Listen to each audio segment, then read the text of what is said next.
I'm Katharine. I'm the fashion facilitator at Hugh Baird College, and I'm going to give a masterclass. It's called Zero Waste. Basically, I'm going to show you how to upcycle old shirts into a bespoke dress, or if you're quite tall, tunic, without harming the environment.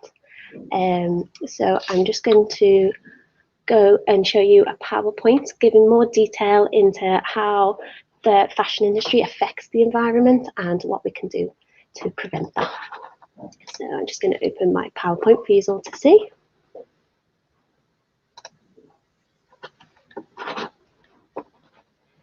So, zero waste, taking the ordinary to the extraordinary.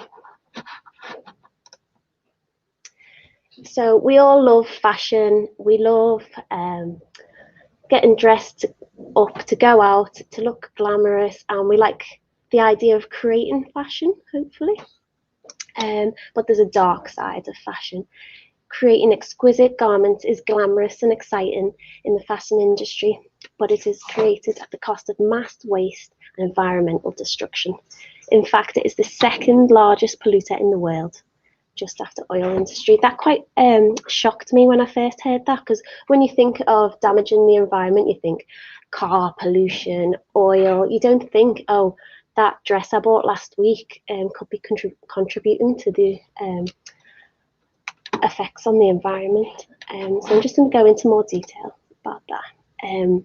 I've literally selected 3 shocking truths that when I was told how the fashion industry was affecting the environment, it really made me think. It really made me reconsider my how I shop, how I construct garments. So I thought I would pass them on to you so you can really have a good think as well. So in 1 month alone, the carbon footprint of new clothes brought in the UK was greater than flying a plane around the world 900 times. So look at that plane on the image. You can see all the pollution coming from it 900 times just from 1 month of shopping in the UK. So everyone going out to Primark or shopping online just to get that outfit for a night out or to go out for dinner is contributing pollution the same as 900 flights around the world. So I found that quite shocking.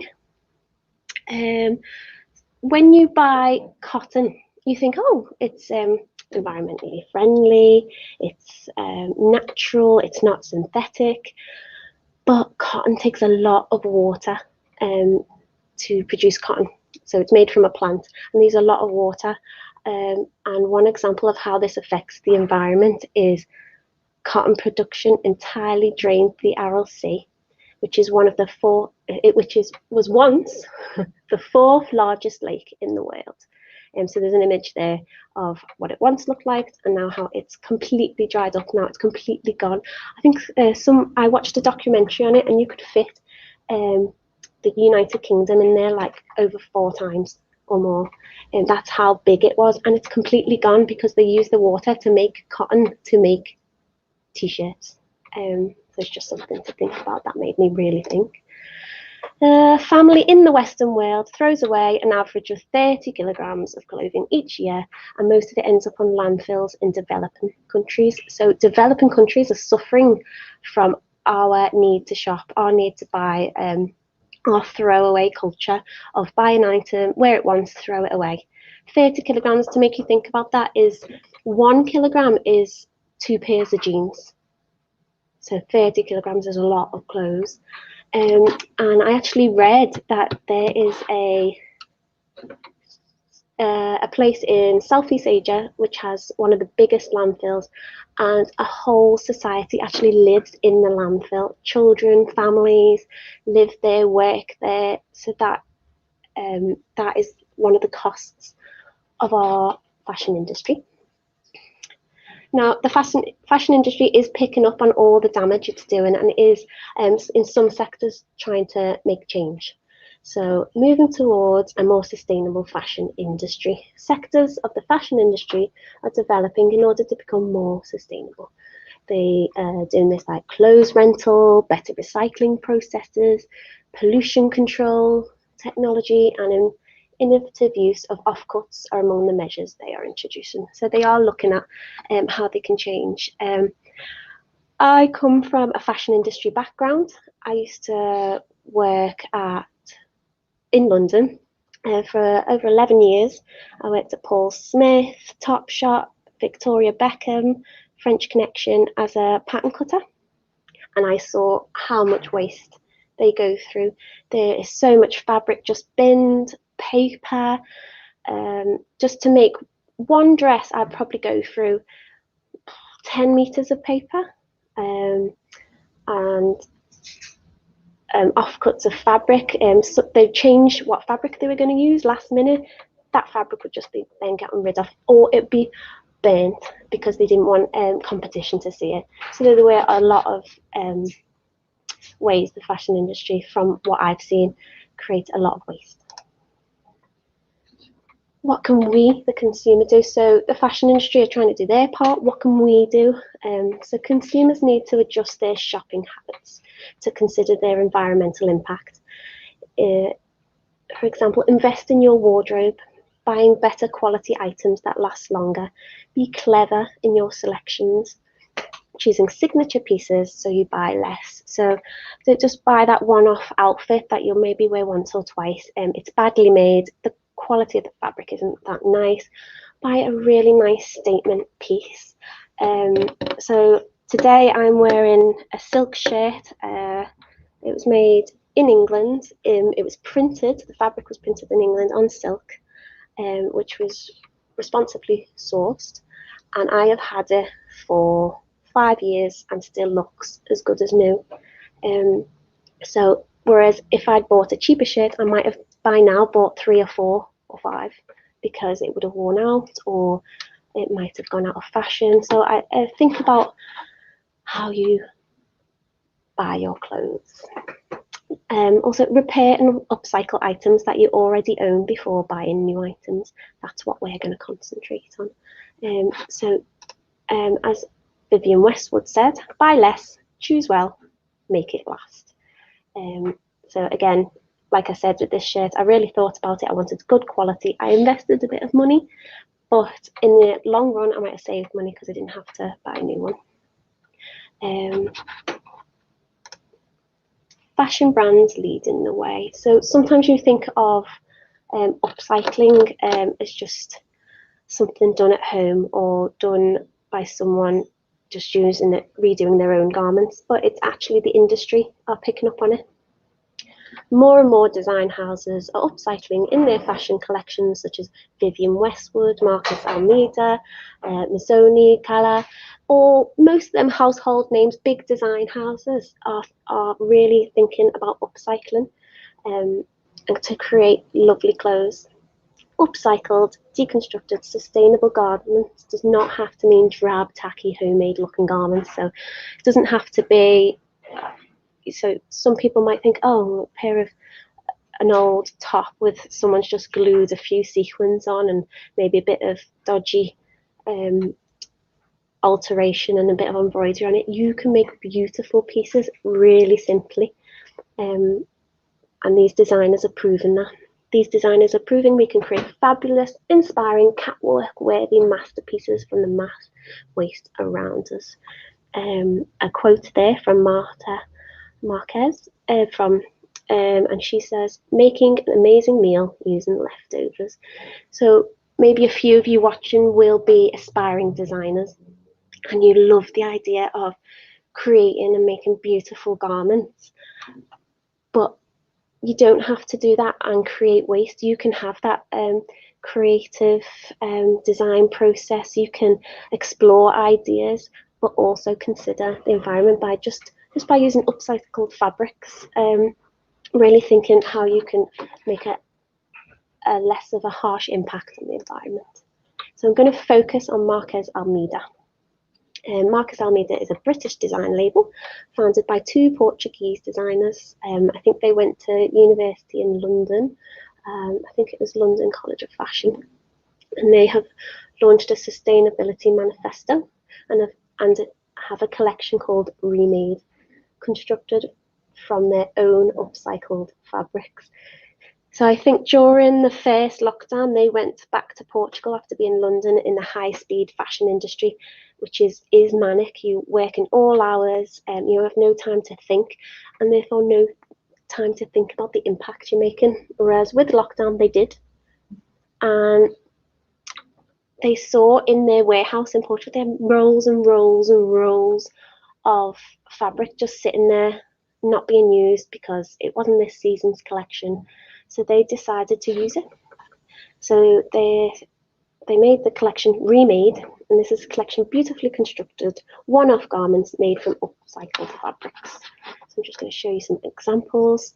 See, they look expensive. They look well made.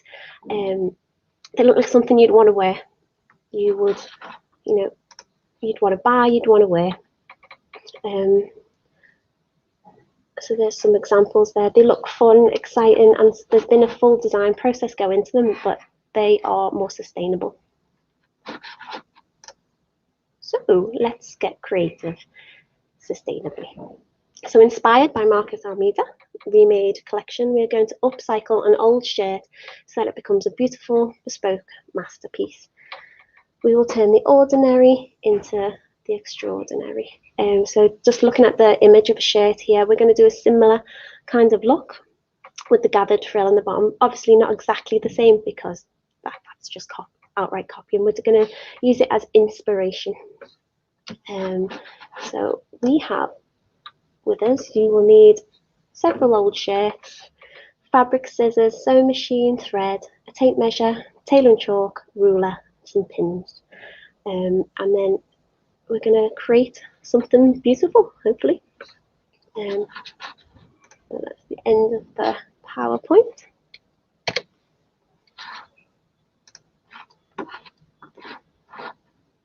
So I have this main shirt behind me. It's ironed, clean. It's actually, I'm using a collection of my brother's old shirts that he's grown out of. Might have gone to a charity shop, could have ended up on a landfill, but we're going to make it into a lovely, I am 5'2", so I made it be a lovely dress. Someone told it a lovely tunic kind of style. So that's the shirt, cleanly ironed. First alteration we're going to make, I'm going to turn it into like a t-shirt sleeve. So like a boxed t-shirt sleeve, just to make that alteration. So what I've done, I have measured down how far I want that sleeve to be. Say it was from this point, 22 centimeters. That's how long I want my sleeve. I want it to sit about where my jacket is. So you can measure on yourself. There we go. Here, and then just draw a line straight across. That's how t-shirt sleeves sit. It literally goes straight across at that angle. And use a ruler. I use this, which is a special garment making tool called a pattern master, but you just use the standard, like you had in school, ruler. Just draw a straight line across. I have a line drawn. Don't think you can quite see it on screen, but using tailor and chalk, draw a straight line down 22 centimeters. If that's your measurement, might be longer for you, on both sides, both shirts. Now tailor and chalk. It's basically a specialist chalk that when making a garment, you draw on the fabric any lines you want, and it just dusts off afterwards. So recommend using those. So I've drawn my line 20 centimeters straight down, but we want to finish the hem. We don't want it raw, just hacked off cut line. We're making a bespoke, beautiful garment. We want it beautifully finished.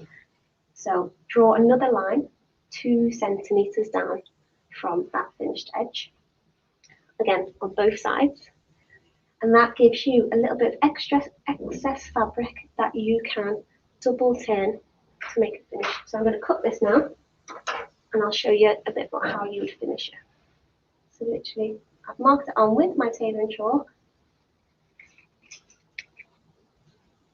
You can, if you don't have a mannequin, this can be done laid on the floor. It would probably be a lot neater. So you can see, I've got it kept on the mannequin.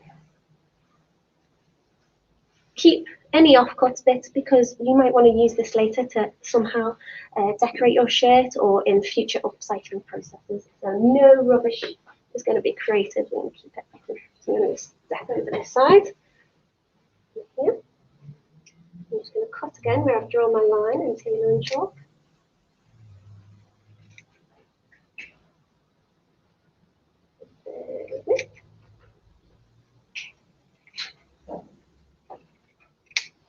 So you see that creates like a t-shirt kind of boxy sleeve. Because this is a man's shirt and I'm hoping to wear it myself, it'll be quite an oversized boxy kind of look. So we've cut those off. Now as I was saying, you would do double turn. We've cut on 2 centimetres extra. So you'd literally turn it 1 centimetre and then turn it again to finish it off and stitch. I'll show that on a little offcut. So this is just a piece of fabric. So if you see, hopefully you can see. It's literally a piece of fabric, trying to hold it at a good angle for you. Turn once, 1 centimetre, then it's turned again. Another centimetre, like so. You see, it's just double turned. And then top stitch along here. As I've just done a pre-example where I've top stitched it on this side. So if you look at any short sleeve shirt or hem of a shirt or anywhere, you will see this finish. It's just literally double, it's called a double turned hem by 1 centimetre. So you turn it once, turn it again, and top stitch. So that is how we're going to finish the ends of our sleeves. So just imagine that as nice finish is on both ends of those sleeves.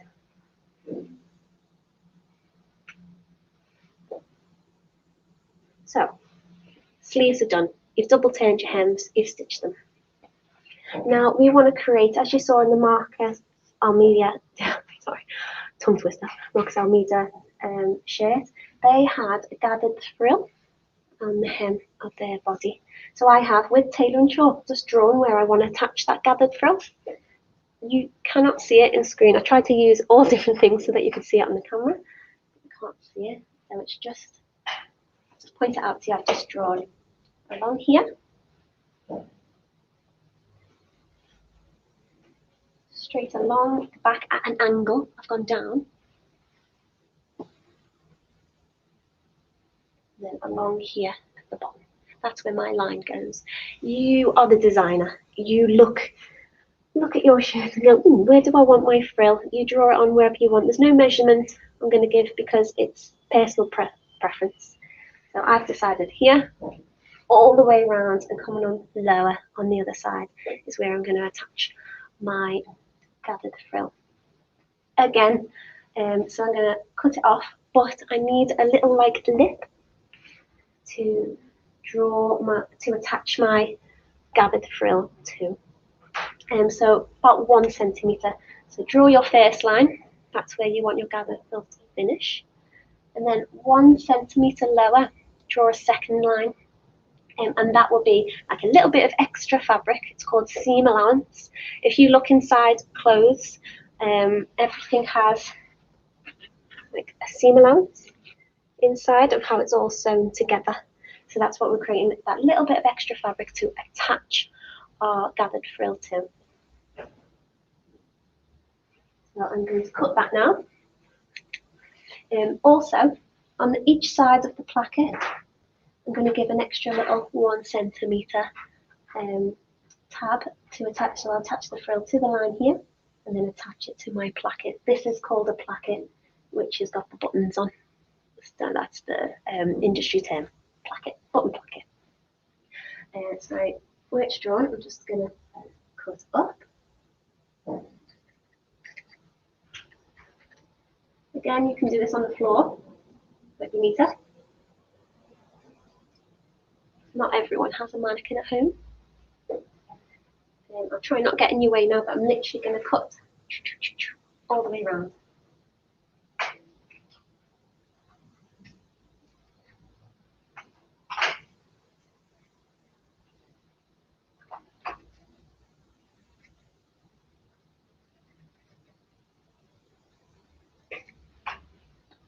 spin it around.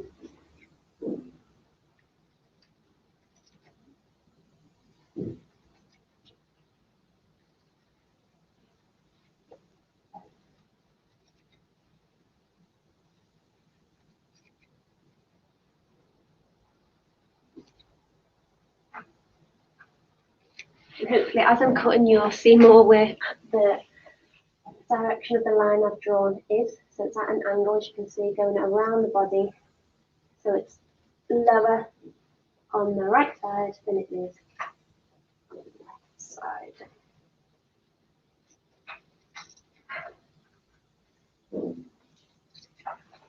In the background, I'm going to cross over the screen.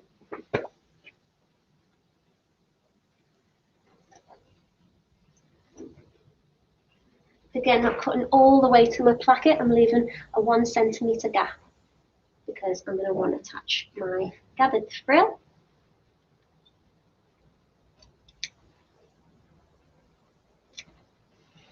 Okay. So, I mean, it looks a bit sad now, but it will look lovely. Again, don't throw away, keep this for your next upcycle project.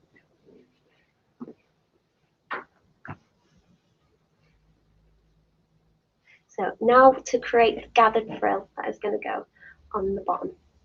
So I'm just going to move this out the way to show you how I constructed it.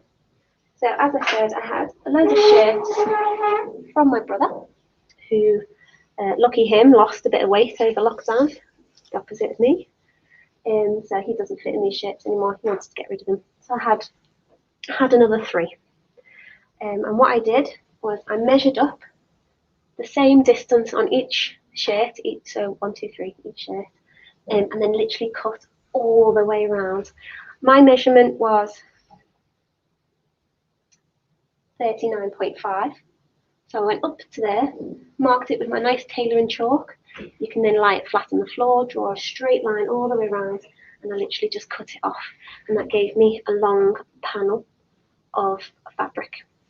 So I'll move this one out the way. As you can see here,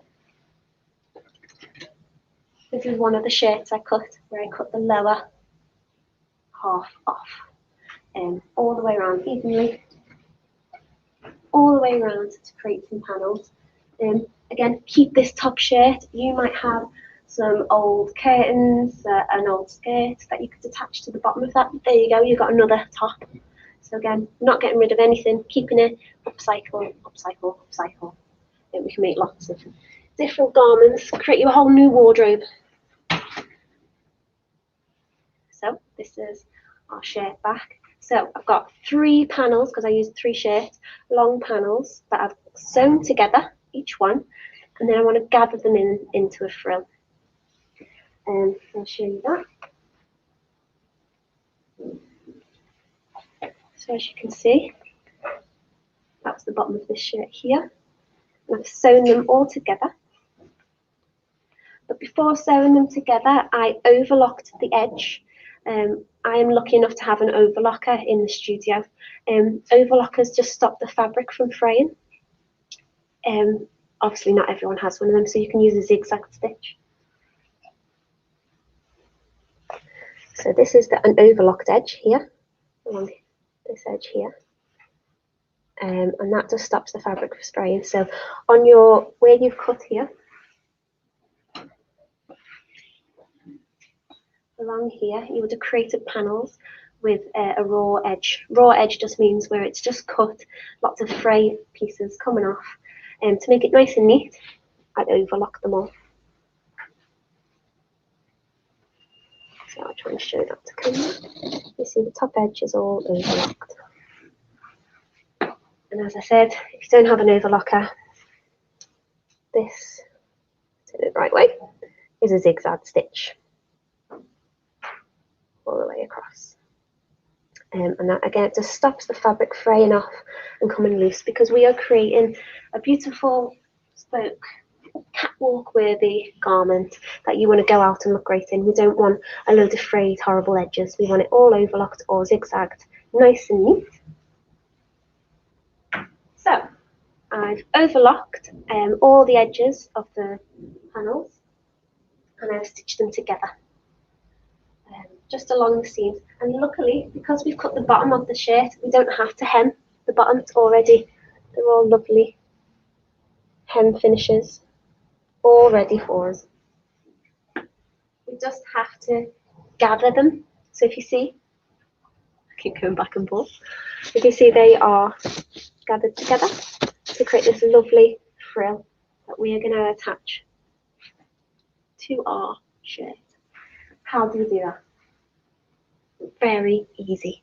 Just along the top edge, you turn your sewing machine so that it is on the biggest stitch. I think most domestic sewing machines is 5, some are 6.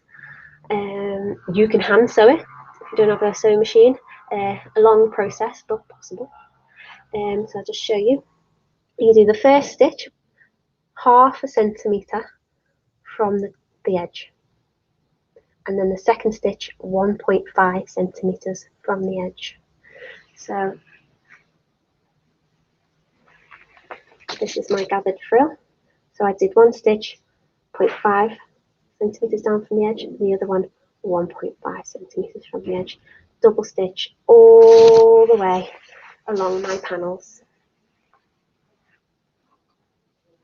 It's like so. So this, I'm going to use this as an example. You don't finish the ends. You don't. Some people might know the word back tack. You don't back tack or secure the ends. You leave them loose. These are going to be hard to see. These long loose threads, and you just pull the. You select the top 2, like so. You can practice on a piece of scrap like I have done. This is a scrap piece of a fabric called calico, and if I just pull these strings like this, you see it starts to gather together, like so. I'll do the other side.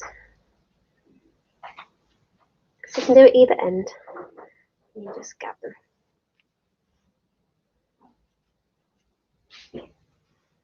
Like so, you see? Super easy. 2 rows of stitches, pull the top 2 threads, and just pull and pull till it's nicely ungathered. When do you stop it gathering? How long should it be? Basically, measure the line you drew all the way around. So measure, starting here, all the way around. Keep measuring with your tape measure, all the way around to here. Mine measures 113 centimetres, therefore my gathered piece, when it's all ruched together, should measure 113 centimetres. So once I gathered it all together, once I got to 113 centimetres, so I kept measuring it, let's hold it out, with my tape measure, I then tied a knot. So here like so, it's going to be hard for you to see. Just literally got my 2 threads, all the threads, and just tied them in a knot. Some people like to sew and hand sew them and secure them in place. I literally just tie knots. And then cut these loose threads off. There'll be one each set each end. So let's get the scissors. I forgot to mention I'm using fabric scissors. You will find it very hard if you use paper scissors. They're not sharp enough. Good pair of fabric scissors. You can get them in supermarkets now. But if not, you could do it with some paper scissors. It just take a bit longer. There we go. There's our gathered frill at the bottom of our shirt. And we're literally going to attach these gathers to the hem of our shirt. So you need to pin it in place. But we don't pin them on this way, because then our edge will be showing. I mean, as a designer, you might, oh, I quite like it with the overlock showing and my stitches showing, you know, quite a raw look. But I'm going to do them. So you pin them on upside down, like so, so that when they fall down, it's a nice, neat seam. Make more sense when I've pinned it on. So just to help me, I'll pin my first one. Right, so bear with me now, this might take a minute. So right to the edge of your placket, have the edge of your shirt meeting the edge of your frill upside down. I don't know if you can see that very clearly. I'll put my first pin in and hopefully I'll be able to show you a bit better. Like so. Pin that up there. This would be a lot easier off the mannequin and on the floor. Just for showing you, I'm doing it on the mannequin.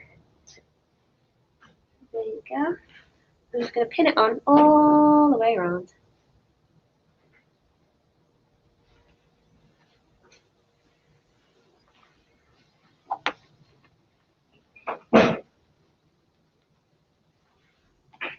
Again, like I said, bear with me. It will take a minute.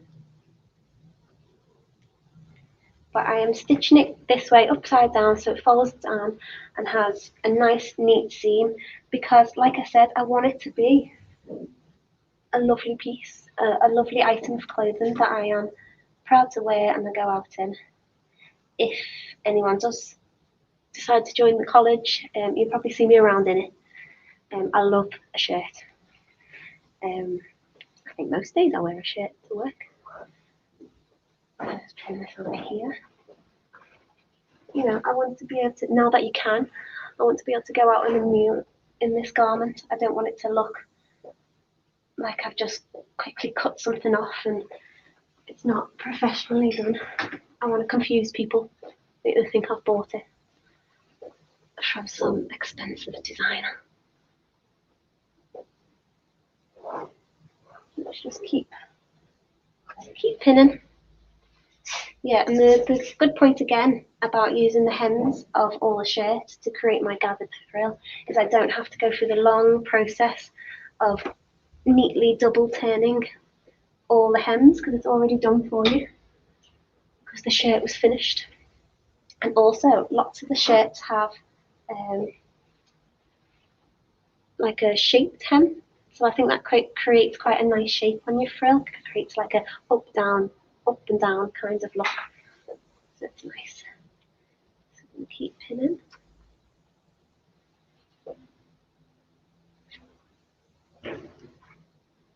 So.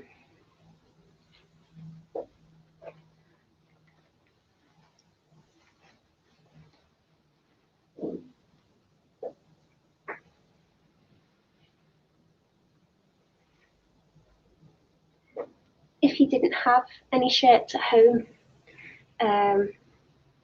or no family members have any to give you, you could always go to a charity shop, because then you're still using an unwanted garment from the charity shop. I think my local charity shop had shirts for like £2 a pound, so you can do it very cheaply.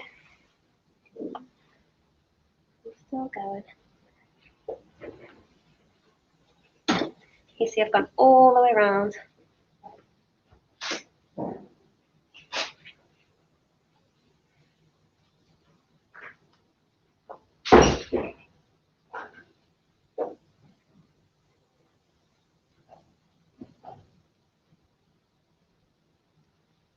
Now I'm going to pin that up here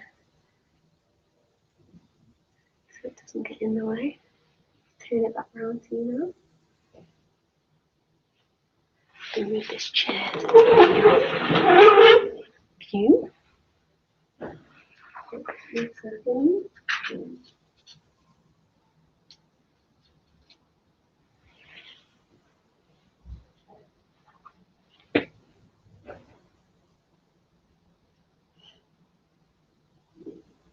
So obviously me doing this on the stand can look quite fiddly, but you will have it off just sitting on your living room floor in the kitchen. You can easily pin it all together.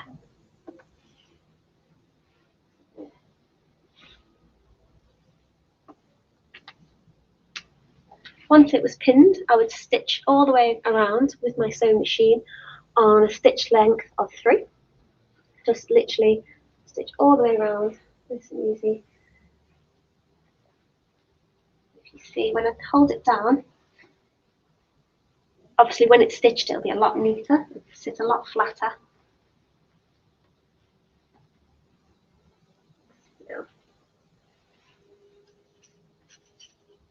You give it a light steam, so not a press when you have nice gathers like this. So imagine it's all stitched. When you have nice gathers like this, you don't lie your iron on and press it because you're going to flatten the fabric. You would get your iron and just press the steam on it, just lightly steam across there, and make it a nice neat finish. We have these just sticking out. This is why we did the 1 centimetre lip on your placket. They would just attach to the placket like so. Again, you just stitch straight down and give them a nice press.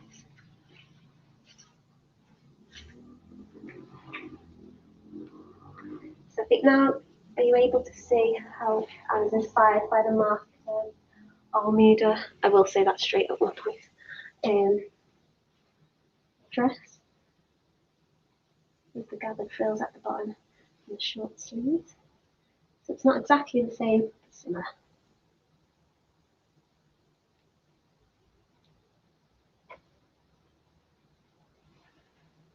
And there you go. So imagine that is all stitched in place and steamed with the iron.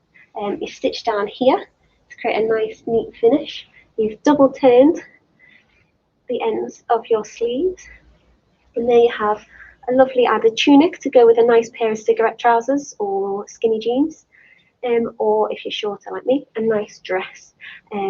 Or you could have these panels longer if you still wanted it to be a dress.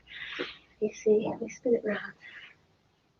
It's your side view, it just goes at an angle down, and you can see all the different panels of the top. So back, how it goes along the curved line there. So hopefully that shows the line I drew in the tailor and chalk. Turn it again. And it's longer on one side, kind of like the asymmetric look. I think that looks nice. Like so. So I will sew this up, finish the sleeve hems. I will sew this all neatly, give it a lovely press, and that's what you could do at home. And I will, if you want to see the finished project, we can email it over to you, a nice image. I might get someone to model it, make it look nice. And or you can look at our Instagram, Hugh Baird Fashion and Textiles, and I will post it up there, and you'll be able to get to see the finished product looking fabulous. I might make one of my students put it on so you can see how fabulous it will look. So that's it basically. How to make a lovely bespoke one-off shirt dress. I'll move on a little bit. So does anyone have any questions that you want to send through that I can answer about the course, about the construction, anything like that? You can send them through. Obviously you can use all different sizes of shirts. You could keep your sleeves long if you wanted to. It's up to you.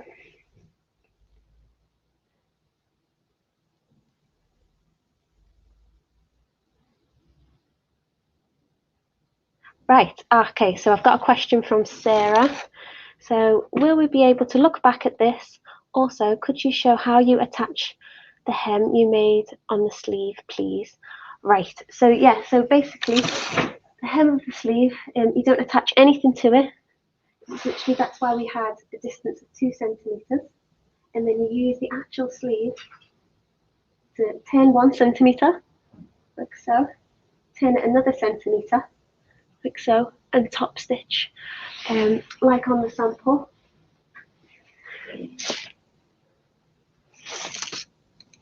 So it's turned once, turned again, and top stitch. I will post a video of me finishing the sleeve hem on the sewing machine on Instagram. So again, if you follow us on Instagram, you can watch the video of me sewing it for you. yeah, so that's popped up on the screen of how to follow us on Instagram, and I'll film that.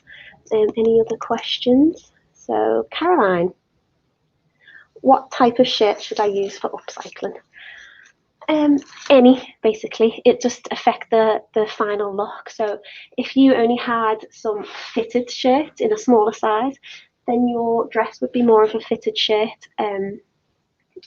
So it's literally, you can use any shirt, man's shirt, a men's shirt, a women's shirt. You could make a child's version. I have a little girl myself, so you could use a child's shirt and attach the frill. Any. Another question from Leslie, where would I buy the tailoring chalk? So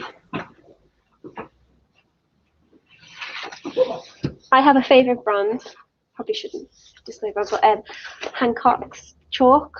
It is the best for it coming straight off and drawing really nice line. So you can get that online on retailers such as Amazon, eBay, but you can also just use any tailoring chalk brand really from, if you're Liverpool based, there's Abercan. I think they have Abercan in other areas as well. Any fabric selling shop, will, haberdashery, would sell tailoring chalk. Just ask one of the people who work there and they'll direct you to the right chalk. We have another question from Alexandra. If you were going to resell this tunic, would you place another content label if the fabrics were different? So do you mean like a label of your brand label in the back? If you're going to sell it on, yes, because you have, like Marques Almeida did, you are the designer, you've created a whole new product that was just something separate before, so it would still be your label, your brand, your item to sell. So yeah, put your own label in there, and you probably could put your own care label in there as well, because yours might now be maybe slightly more fragile than it was before, so you might want to say dry clean only, something like that. So I've got another question from Mia. Mia asks, I do not have a sewing machine. What sewing machine would you recommend I get? So sewing machines, I would, if you are thinking of going in to be education in fashion or career in fashion, I would invest in a good sewing machine, a quality sewing machine, and probably, ideally, a branded one that is the regular brand, because you can get them easily repaired and get the parts for it easily. If you have a random brand from, say, China or somewhere, they might work beautifully, but it's really hard to get the parts. So some brands that are good that I use is Brother, Singer, and Genome. Genome is the cheapest, but still good, a good sturdy machine. For those, you're going to be spending £180 upwards. But if you're a beginner, just wanting to start out, seeing if you're testing the waters, see if you like the design process and making your own garments, you can get, I think John Lewis, even Aldi sometimes sell it occasionally, a cheap little beginner's sewing machine for about £50 to £60, rather than spending a big amount if you're not quite sure you want to dedicate yourself to it, because I know that's a lot of money. But yeah, I would recommend a Brother, a Singer, or a Genome as a sturdy sewing machine. It works well, and you can easily get all the parts for it, different foots, different pedals, really easily, just online. If you want a store that sells them, that's really easily accessible, and I think they give you 2 years warranty, and a really nice sales assistant if you're Liverpool based. Oh, I've got another question. James, can I leave the edges raw, or do I have to finish them with an overlocker and a zigzag stitch? So yeah, we went over that you overlock or zigzag stitch the edges of all your panels and the edge of your shirt, basically to stop it fraying. If you don't do that, if you wash it or you wear it more than once, it's going to start really fraying and starting to fall apart inside and get messy, and you'll be covered in threads. So if we want it to be sustainable, long-lasting, quality product that you can wear again and again, then yeah, you definitely have to zigzag stitch or overlock all the edges to be more sustainable and quality. So do we have any more questions from anyone else? Wait a couple of minutes.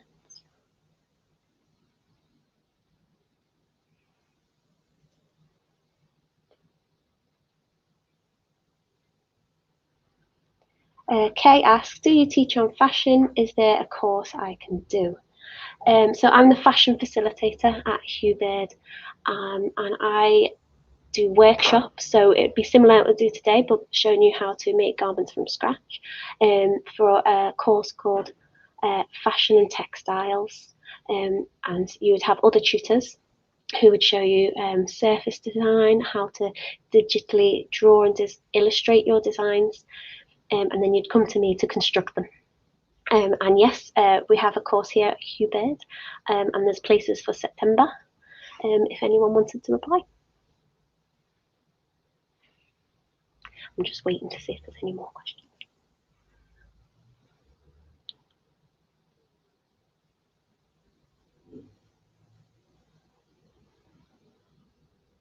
Okay, that's it for all the questions. So that's the end of this masterclass. Thank you for joining me. And hopefully I might see some of you join us in September. Okay, thanks. Bye.